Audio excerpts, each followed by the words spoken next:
Coming up on this episode, the Warriors face the Memphis Grizzlies in their second NBA Cup game at Chase Center on Friday. I'll go through and tell you everything you need to know about the matchup, the similarities between the two teams, and also the differences that could see the Warriors try and gain an advantage in their hope of going 10-2 through 12 games and 2-0 in the NBA Cup.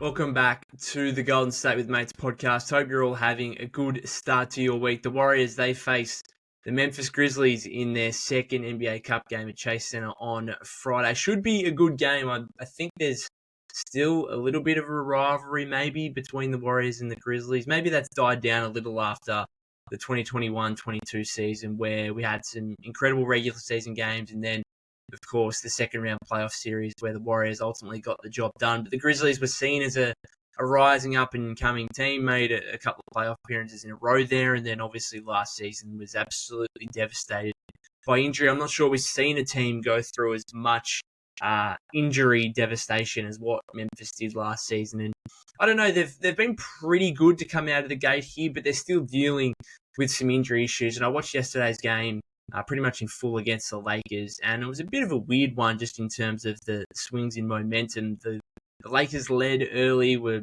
shooting the ball really hot from three, got up double digits. The Grizzlies made a little bit of a fight back late in the second quarter, got within one, I think, at halftime, and then really took that momentum into the third quarter where they really dominated the start of that as well, went up themselves by, I think it might have been 7-8 points or something like that. They might have even got out to 9 at one point. Anyway, it doesn't matter.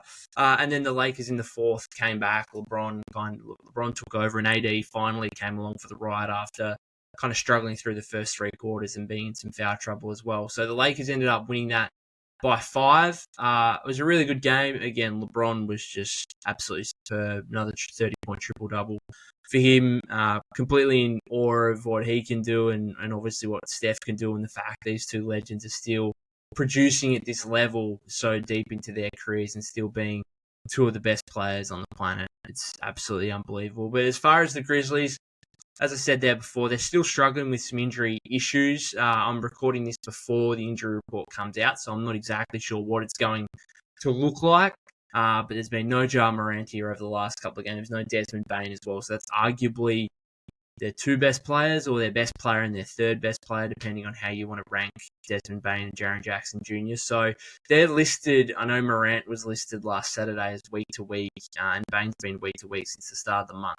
I don't even know what week to week means sometimes. Like, can you just give me some kind of better idea of how long those guys are going to be out? Because week to week it sounds like, okay, well, we just see how they're feeling from week to week. That's what it is. And it's not really giving any specific timeline on when guys will be back. So I don't really like that measurement. But if you don't know and if it's an injury that can linger around, I suppose like that's just what you come up with, and you don't want to, especially to the media and to the public and to the fans, you don't want to spurt out a specific timeline in place for a guy to come back and then for that to not be correct whatsoever. So I suppose week to week gives a little bit of leeway for the franchise. That is what Ja Morant and Desmond Bane both are, and they obviously both missed yesterday's game against the Lakers and were certainly missed in their scoring power, albeit the Grizzlies still put up plenty of points, but they end up with 128 or something like that, I think it was yesterday. Well, they definitely scored over 120.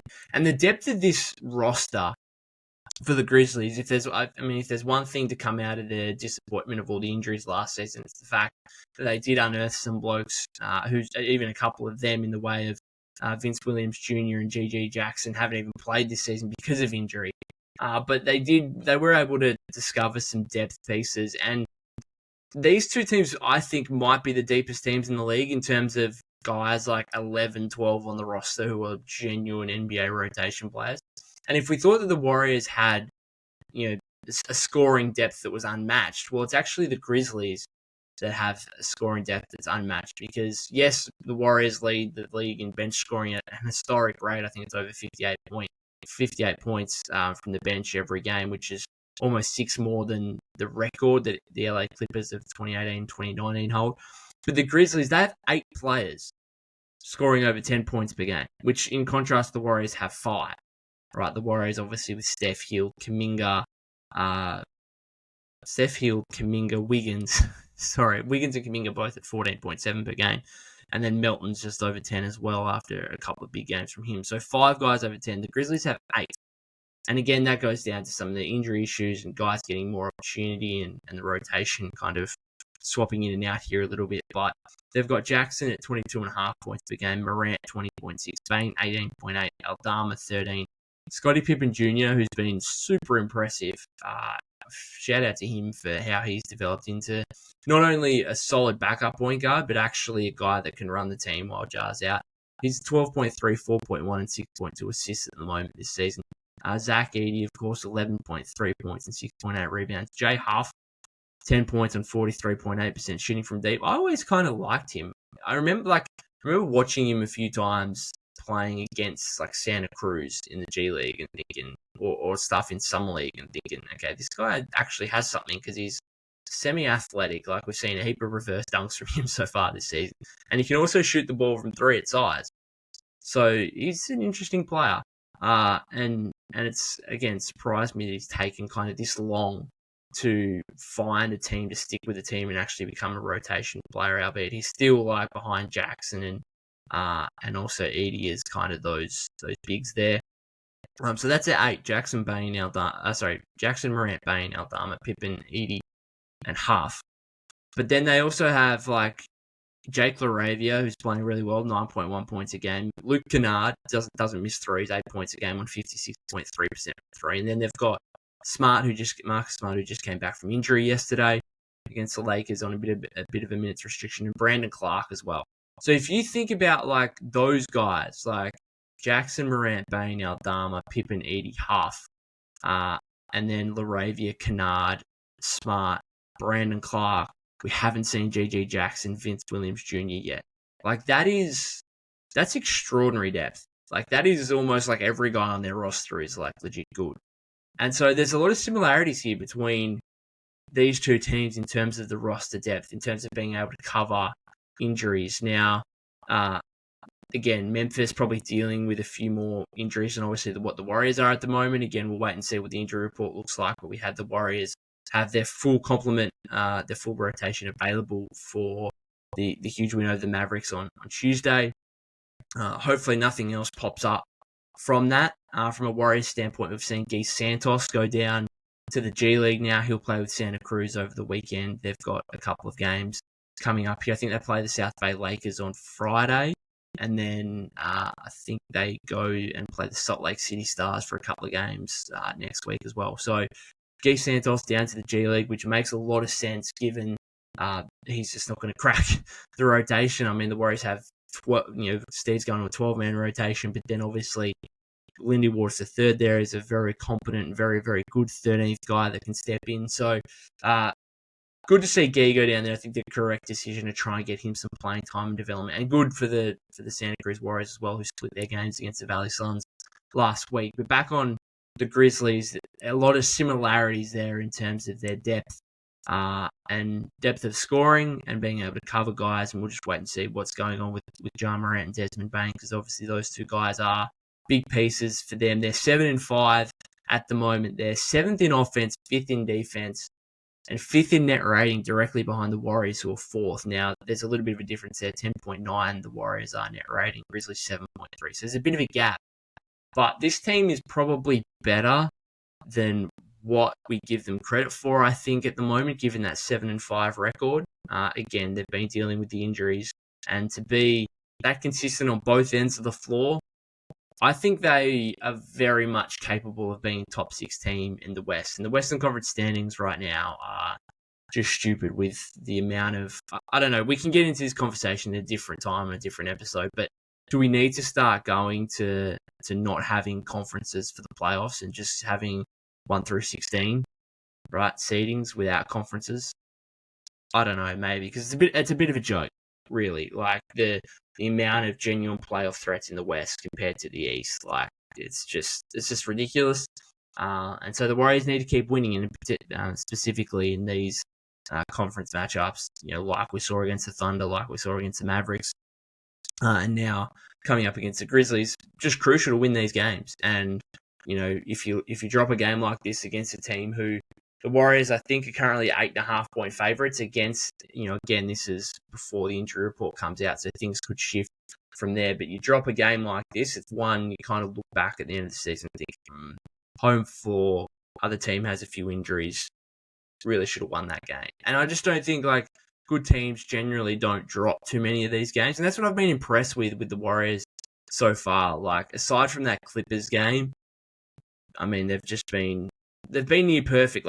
I'm happy to put that Cavs loss down as just, middle of a road trip. Best team in the league right now, form-wise, unbeaten. I'm putting that down to that, that's fine. I actually thought their second half was good, and second half has kind of carried the momentum through to the Thunder game and then the Mavericks game with two strong back-to-back wins against really good teams. So, the Warriors, I think, they could have easily dropped that game to the Thunder when the Thunder came back. They could have easily dropped that game to the Rockets. I think they're doing a pretty good job of staying fairly locked in all these games. So hopefully that can continue against the Grizzlies here, particularly if Morant and Bane remain out. A couple of differences between the two teams that are going to be really fascinating to watch. The Grizzlies are 21st in three-point attempts. So the Warriors are going to want to try and get a differential there, particularly if there's no Bane, specifically no Bane, who's obviously a really good shooter. And, if there's no Morant, they're still probably going to be going plenty to, Jaren Jackson Jr., who was pretty good yesterday against the Lakers, it must be said, had a little bit of foul trouble as well. But he's, kind of a three-level scorer, can obviously shoot from the perimeter, but obviously has size that could trouble the Warriors. And his ability to kind of finish with both hands around the basket, has a little push shot. He's a talented offensive player. Talented player in general. Is a very good defensive player as well. And so they're going to be trying, I think, to use their size against the Warriors when you're talking about Jaren Jackson, who's 6'10", 6'11", and then Edie as well, who is obviously, he's a super fascinating player for me in this game. Super fascinating. And I think this comes down to what we thought about him and what the questions were coming out of college and going to Grizzlies ninth in the draft in June, is how is this going to translate to the NBA? I think it's been good so far. I think it's been good for him and the Grizzlies. And so I've been impressed. But there's still question marks. You come up against the Warriors, who want to play up and down, who want to get out and transition, who want to play quickly, who want to get up a heap of threes. You could tell me a couple of different results from Zach Edey in this game. You could tell me that he has a huge game. He puts up a massive double-double and he goes for 18 and 10, and he really dominates in a way that Ivica Zubac and Evan Mobley did in the Warriors' two losses this season. Because he's just got so much size compared to what the Warriors can throw out there in the way of a 6'9" Jackson Davis and a 6'9" Looney. So you could talk me into that, but then you could also talk me into, oh no, he just gets played off the floor completely and he can't even be used because the Warriors are getting up and down and it just doesn't suit Edey, and a lack of mobility and speed kind of thing. And the Warriors are kind of going at him in pick and rolls, and how does he defend that? Steph pick and roll with Trace, does he stay back or in drop coverage? Does that allow Steph to get some open looks from three? How does he guard that situation? And how does he, if the Warriors can get some stops and get out in transition? It just could be a game that, Taylor Jenkins has to go completely away from Zach Edey. And then it could also be a game where he feeds him in the post a lot more than what we've seen. And again, he goes for 18 and 10 and has a huge game and potentially helps Memphis to win. So he's super fascinating to me in this. He's super fascinating in general, but particularly in this game against the Warriors, where he's so unique to whatever else the Warriors can throw out on the floor. But then does that work for the Grizzlies to their advantage, or does it actually work as a disadvantage? I don't know. The Grizzlies want to play with pace. They're third in pace, but that also means they've conceded the fourth most turnovers in the league so far. And especially if Morant's not playing. It's okay, Scottie Pippen Jr., who's doing a pretty good job right now of kind of setting the table for them offensively. But how many real ball handlers do they have? A lot of this stuff is bringing the ball up the floor and then just feeding Jaren Jackson Jr.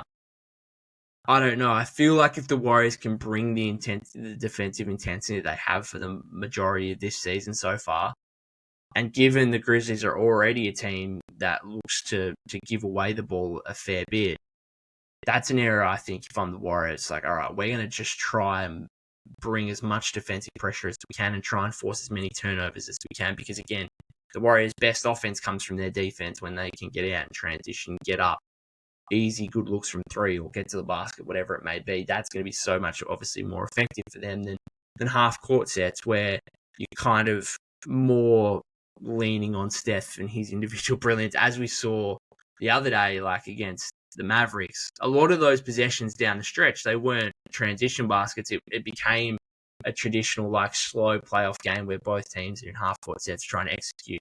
And it really just came down to, okay, which superstar can make shots? And Steph did, and Luka didn't, right? And so that was the difference. But ultimately, the Warriors don't really want to play like that. Ideally, like, particularly over the course of a full game, they'd rather get stops, force turnovers, get out in transition, and put up a heap of shots from three, get to the basket, use their athleticism with, JK and Wiggs and stuff like that. So it's going to be a really fascinating difference there. So, like, as much as there's similarities between the depth of the two rosters, there's still some differences in terms of the way they play, again, in terms of the three-point attempts, in terms of the size that Memphis bring to the table with not only Edey and Jackson, but like even a guy like Santi Aldama, who's 6'10", 6'11". Now, yes, he plays out in the perimeter more, but he's a guy that kind of scares me a little bit in terms of playing against the Warriors, because last time they played, Warriors won big, right? So the result wasn't really an issue, but Aldama had 27, 9, 4 assists, 2 steals, a block, 9 of 18, 6 of 12 from three. And whenever I see him play, I really like him. I think he's great. But his numbers actually for his career, it's like he's 26.7% from three this season and 32.7% from three in his career. He's one of these guys that look like such a more devastating three-point shooter and better three-point shooter than what the numbers actually suggest. Like, the numbers on his career say less than 33%. But you look at him play, and it's like, maybe it's like because he's like 6'10", 6'11", so again, it's like this, he's not a stretch because he's not a 5, but I watch him play, like even yesterday against Lakes, I'm like, man, I wish that guy was on the Warriors. Like, he feels like that Otto Porter Jr. If the Warriors were trying to fill that role, then Santi Aldama kind of feels that as, like, good three-point shooter, even though I don't know, good three-point shooter, the numbers don't say so, but I think he is. And then good rebounder, big, 6'10", 6'11", somewhat versatile defensively, can move the ball a little bit, like, does actually have some passing to his game. I don't know, I really like him as a player. I think it goes down to probably that last game where he went 27, 9, and 4 on 6 of 12 shooting against the Warriors. And then he also killed the Boomers at the Olympics as well for Spain, where I think he might have had 27 or something like that as well. He had definitely high 20s. So, I don't know. He just scares me because, like, you look at his form this season, again, shooting less than 27% from three, and it's like, oh, he's going to have a breakout game here at some point where he goes, like, 6 of 10 from three and kills you. And I just, fingers crossed that doesn't happen in this one, but I wouldn't be surprised. Let's put it that way. I think he's a really good player. I don't know. The numbers don't necessarily suggest that he's a great three-point shooter. I don't know. Fingers crossed. Going back to the Edey thing for a little bit, I'm interested to see, like, how many post touches he gets. Do they try and feed him? Because we've seen, like, TJD can be exposed a little bit against bigger bodies in the post, and Edey, we know, going back to his college days, has great touch on these little post hooks and stuff like that in the paint. I don't know. That's something that I would try if I was Taylor Jenkins, and I'd be, like, super fascinated to see, again, the contrasting styles between maybe the Grizzlies go away from the fact they're third in pace and actually try and slow it down and say, you know what, Jaren Jackson Jr., Zach Edey, we're going to give you plenty of post touches and let you go to work. Again, particularly if Bane and Morant are out and you don't have those same perimeter threats. And then again, on the other end, it's like, do the Warriors try and maybe run more pick and rolls than they usually do and get out of their more so free-flowing ball movement style and actually go at a guy like Zach Edey defensively and say, okay, you want to to defend in the paint. Okay, well, we're going to try and pull you out as much as we can. We're going to run a heap of like pick and rolls with Steph and Draymond, and if you're not stepping up, then Steph's just going to get these wide open looks, and we know that's not a great recipe for the opponent, particularly with how Steph played the other day, and him. Do they switch those things? There's a time in the second quarter where Zach Edey was switched out onto LeBron on the perimeter, and LeBron just like stood there with the ball for it. It felt like time slowed down because everyone was like, okay, here we go. How's he going to guard this? And then LeBron, I think, took like one dribble and then just like kicked it out to the other corner, and I was like, oh, okay. Like, didn't really do anything with that opportunity. Like, are they going to switch those potential plays?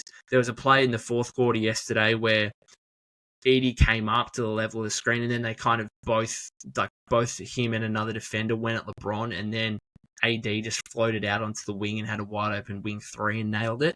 And it was like, that was a big shock. So I think they might have been up like 113, 110 at the time, and it might have put them up 116, 110 or something like that with a few minutes left. So that was a big shot. I don't know. The contrasting styles between what the Grizzlies have at their disposal and what the Warriors have at their disposal, I think is going to be super interesting. Just in terms of the Warriors and like what they could do, I'm expecting like a few quieter performances here from Buddy Hield over the last 3 games. What's he gone for? Like, I'm just going to check now. I think it's like 8 points, 3 points. I'm just checking here. Buddy Hield. He is, the last 3 games, is 3 points, 8 points, and 14 points on a combined 6 of 25. No, sorry, 10. That's not right. 10 of 25 shooting from the floor, and 5 of 17 from 3-point range. So a few quieter performances from Buddy, which is expected after, like, he could never keep up his hot shooting to start the season where it was, 20 points a game on over 50% from 3. We understand that. But I do think this is, like, I was watching Dalton Connect yesterday for the Lakers, and he had a big game for them yesterday. I think he started out 5 of 5 from 3-point range. And that's like a very similar-ish player to Buddy. And I think, okay, well, if there's a game where Buddy can kind of arrest this minor slide over the last 3 games, maybe this is it. I don't know. That's kind of my... In terms of, like, weird players to watch in this game, it's like Buddy Hield and Santi Aldama. Not weird players, but, like, different non-stars to watch in this game. I think Santi Aldama and Buddy Hield are players to watch for me who could potentially have big games that impact the final result. Just looking at what Connect did yesterday for the Lakers, he had 19 points, 7 of 8 shooting, 5 of 5 from 3, a couple of rebounds, 3 assists and a steal, and was a plus 17 in a game they won by 5. So that was a big performance. Like, they don't win that game without Dalton Connect. And so Buddy Hield, to me, is a pretty big and important player in tomorrow's game, coming off the bench and trying to match, obviously, the depth that the Grizzlies can throw out there as well, albeit they're probably going to be without a couple of their key guys. So should be a fascinating battle. The Warriors should be winning. They're clear favourites, clearly, obviously. But we'll wait and see. Memphis is certainly capable. They showed that against the Lakers yesterday. Again, they went down there in the fourth quarter, but they are a deep team. Plenty of guys that they can throw at you on both ends of the floor. Plenty of size when you're talking about, and I think that's the biggest thing with Edey, Jaren Jackson, Aldama, Brandon Clark, who missed yesterday's game. I think he's day-to-day with a toe injury or something like that. Jay Huff, 6'10", 6'11" guy again. So they have got like a lot of size that they can throw at you. They can go big with like Aldama at the 3, Jackson at the 4, and Edey at the 5.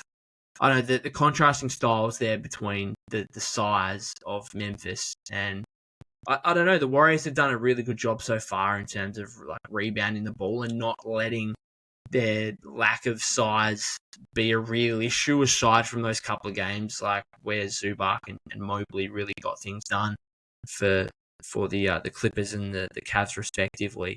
The Warriors are not really letting that become an issue too much yet. Like, I think as fans, I've still spoken about it. Like, the Warriors need to go and get someone like just a genuine 7-footer who you can throw against potential guys like Zach Edey if he starts torching the Warriors tomorrow in post-up opportunities. I don't know. We'll wait and see. Other than that, I don't know. I don't have too many predictions. I think the Warriors will win, and I don't know. Again, just reiterating, Buddy Hield, Santi Aldama, they're kind of the two guys off Broadway a little bit that I'm watching to see if they can have big games for their respective teams. Other than that, guys, if you haven't subscribed to the YouTube channel already, that would be greatly appreciated. You can follow me at POK252, that's POK252, on X/Twitter. You can follow us at Golden State with Mates as well on Instagram and TikTok. I'll probably be back after tomorrow's game for another post-game live, so hopefully you can tune in, come and have your say, and I'll read your comments out in the stream. Until then, have a great day.